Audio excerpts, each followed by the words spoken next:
Former Zimbabwe all-rounder Guy Vital expressed his opinion about the recent Zimbabwe's cricket condition.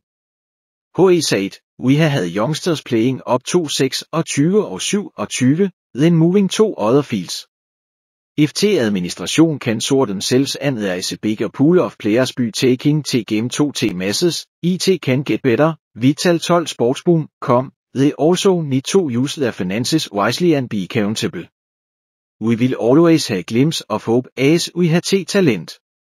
Unfortunately, we don't have people playing their trade for long enough. The club facilities should be operational for all players.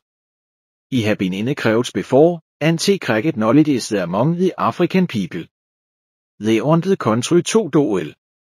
It is always a great start until people are behind it. It all comes down to administration to get the basics right. At least, give the nation a chance. As soon as they become more responsible with the vision, the ICC and various other organizations will come into the party to help." UNI stopped 21 years ago. Afghanistan and Ireland had not started and now, they have upped their game. The Afghans are all beaters now.